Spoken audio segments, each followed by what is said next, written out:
Hi everybody, out again. I'm on Woodland again. I'm on peg 7 this time, so I'm right down the furthest end. It's shallower at this end. I haven't actually measured it, that's just what I'm told. It's a shallower end and down the other end. I'm guessing from the drop that I had, I've sprayed my rods out a bit, but certainly out towards the island is around about 6 foot, I'd say. And then I've also got one straight out in front of me. There's some lily pads, which is my middle rod. Left rod's out towards the island. Middle rod is straight in front towards peg 6. There's some lily pads there. I put a bit of bait in there when I arrived before I set up. And then put one out on that. That's probably only about 4 foot. And then to my right I've just got pretty close some lily pads as well, so I've got another rig just there. So I've sprayed them out for now. I'm not putting all my eggs in one basket, which is what I was originally going to do, but once I actually got to the swim I changed my mind. I'm going to keep bets on 3 different spots for a little while. Yeah, so I'm hoping for a chunk. Hopefully get the Dorset 30, which is what I'm after. My new chapter in my journey is to find a Dorset 30 and get it on the bank, and hopefully I can show you guys that, do some filming along the way. So this is my new chapter. You would have seen possibly a video beforehand, just me explaining I'm doing that. Woodland hasn't particularly got a lot of 30s in it. It's got 20s in it. It's got doubles. But yeah, I'm after one of the 30s is what I'm after. And I know there's some good 30s in here. So I'm hoping, even if it scrapes a 30, then that's my journey now.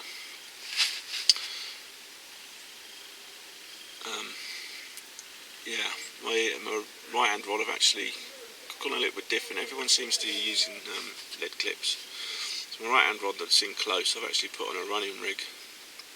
And then I'm fishing a slack line to that. It's quite close, so slack line's okay. With the running rig that's soon going to give me an indication. So that's what I'm doing with that one. And then the other ones are how I normally fish, tight lines.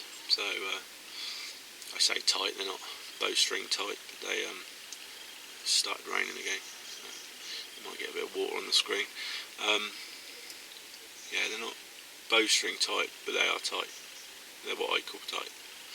They're, a lot of people will start. Go on. It'd be nice to get one on the bank straight away. I've literally just put that rod out. That's my left rod towards the island. It's about probably a rod length off the island. So yeah, I didn't want to go too tight. A few people have said to me, you know, keep it a good rod length from the island, and they seem to have better luck for doing that. So anyway, I'm whittling on a bit. Yeah. Oh, actually, I will just tell you, the middle rod I got the lilies straight in front of me. There's 9 wraps to the edge of the lilies, and I've got that on a triple X bottom boat.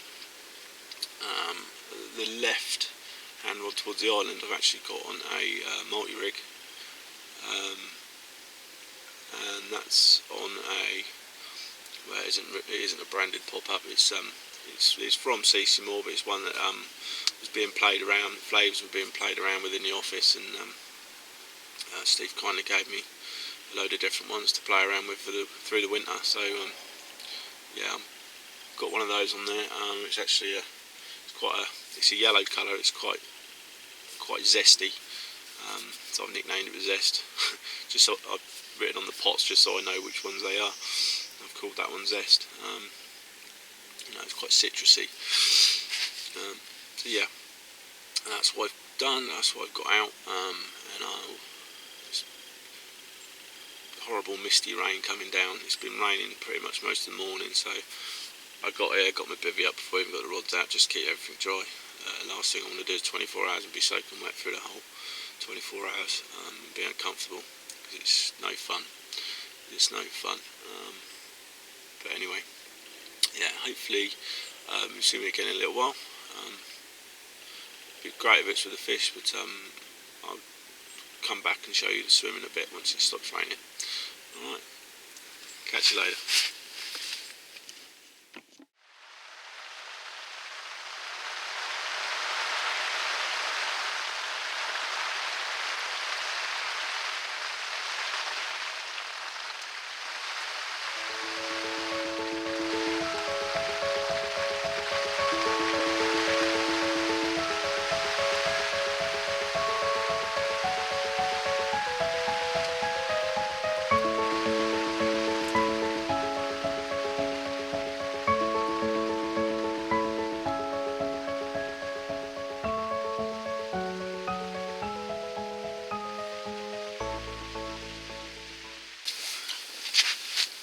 Quick update for you. The middle and left hand rod, I've actually put a back lead on them now. I'm just sat here thinking, if I do get a take on my right hand rod, then it's just going to wipe those two rods out straight away, and then I'm going to risk of losing a fish. So put the back leads on purely just to ensure my line is low enough that if we get a take, it's more than likely to go over the top of those lines and through them. So yeah, it's just a quick update for you. Bottom's not really up and down here, so it doesn't really affect the line through the water so much, apart from it just keeps it down. Yeah, so just a little bit of an update of what I've done. So if you see, if I show you a picture of my rod and you see the lines going straight, it's not because I'm slack lining, it's just the lines are tight. It's just that I've got back leads on purely to ensure I land a fish if I get one on my right hand rod. And of course if I get one in the middle, then the left one's out of the way as well. So that's just because I'm fishing 3 different spots. If I was fishing the same spot on all 3, then I probably wouldn't worry about it.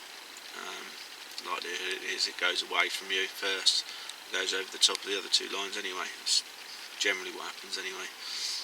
Certainly to open water anyway. I'm not saying that happens all the time, but in my experience generally that's what happens, so you can get away with it. You don't need to get the lines all the way down to the bottom, all the way back to your rods. My opinion on tight and slack lines is slack lines are okay as long as you're not too far out. They don't. Further out you go, the worse the indication is, in my opinion. A lot of people will say different, but my opinion and my experience of it is the way I fish. Certainly a tight line is better, gives better indication. Right, it's finally stopped raining. Give you a look at my swim. This is my swim. That's the lilies. My middle rod is straight out to. Straight over to there. The right hand side, quite sort of like in between those lilies, gap there, and the reeds. That's where I've got my middle rod. The right hand rod, there's another lily pad just here. You can see how close it is to the end now. That's why I'm slack lining. I want to keep line all on the bottom. I've actually got a bit of putty, a couple of bits of putty up the line as well, just to make sure that's sunk down. And on the bottom, out of the way. It's literally just there. As I said before, I've actually put that on a running rig, so I should still get good indication. I'll get a take on that one. The left hand rod, just move it out. Got the island over there. Tallest tree there is my line, and about a rod length from the island.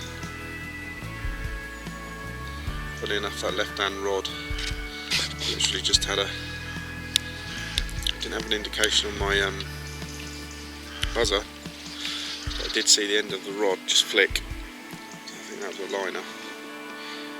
I'm actually concerned where me, because I've got back leads on now, I'm concerned where the back lid is on that. I might actually bring that in a bit, and I'll wait a few more minutes, see if anything happens. I'll bring that in a bit and see if I can reposition that back lid so it's more in front of the rod rather than the side. And then that should give me a little bit better indication on the buzzer, so then I don't have to see it watching the rod tip. Yeah, as you can see, now I've got the sun coming out. Lovely blue sky coming in. It is meant to clear tonight. It'll actually be quite a nice morning. So I'm here till midday-ish, just before maybe, depending on how the session's going. And then I get home, can see my wife and my boy. Give you an update on my boy, as I seem to be. I don't know why, but I seem to be doing that on every video. Which has sent me a video of him. He actually done a bit of walking on his own, so some more progress from my boy on one of my sessions. Unfortunately I missed it other than getting the video. So yeah. There you go, that gives you a good idea of my swim. There's actually a channel just there, goes down around the island. And there's another one, I don't know if this will come out because the sun's come out now. You can see the channel goes right down there. On the other this side of the island, there's some more lilies there on the left. Bit of a tight cast to them, these bushes. It's possible, but it's very tight.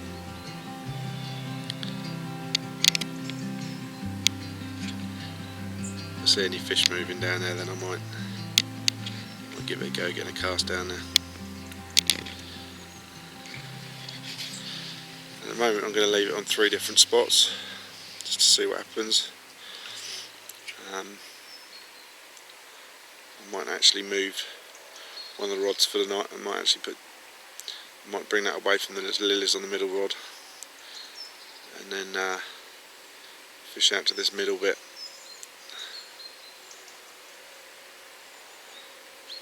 On 2 rods for the night. Might put a bit of bait in the minute in preparation for that.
Got a spot out in front of me now.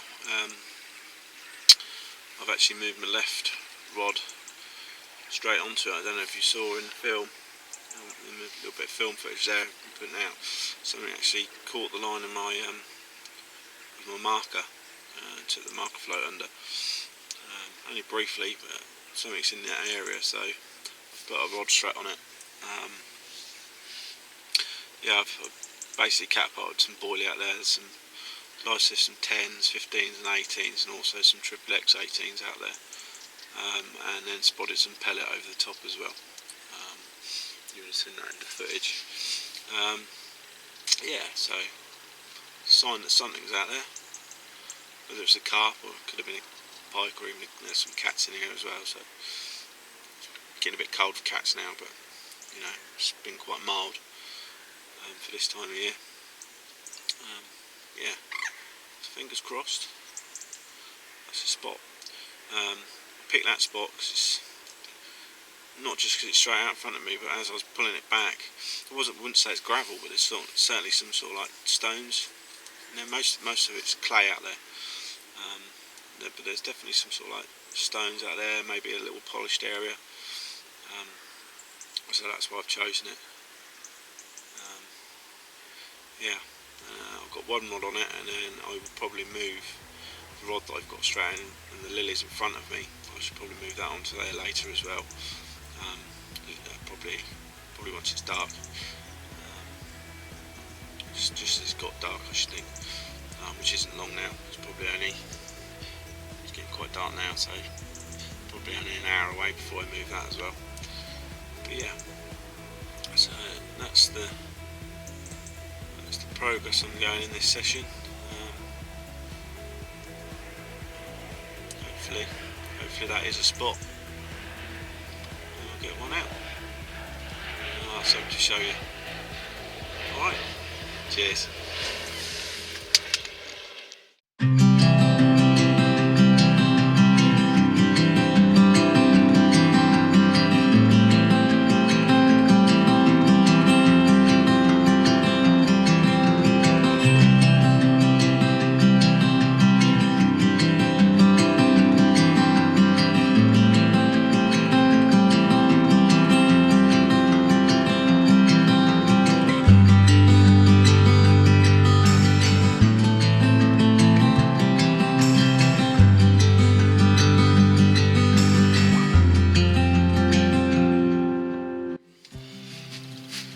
Morning. Really cold night. It's 1 degree inside my bivvy. Inside the bivvy. Heavy frost last night.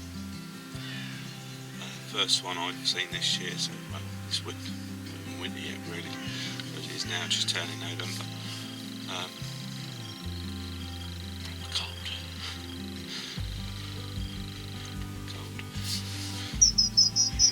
Anyway, no occurrences in the night. Not even any liners. Very quiet. Plenty of sleep. The sky's clear, so I'm hoping it will warm up quite quickly. Being down this end where it's a bit shallower.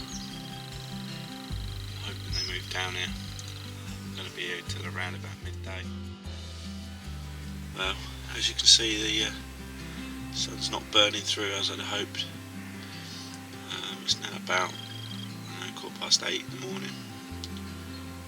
So it's been like a few hours now, a couple of hours. Sun's just a bit too low to get up here to burn it away. So I'm actually not holding out much luck for myself at the moment. Put plenty of hard work into it again, but not been rewarded. That's the way it goes though. I'm going to start a slow pack away, so the rods will still be out for a couple more hours. So if I get anything, you'll see it. If not, that'll be the end of my video. Once again, sorry I couldn't put one on the bank for you. But the quest continues. The journey carries on. And if you don't see me later, I'll see you next time. Cheers.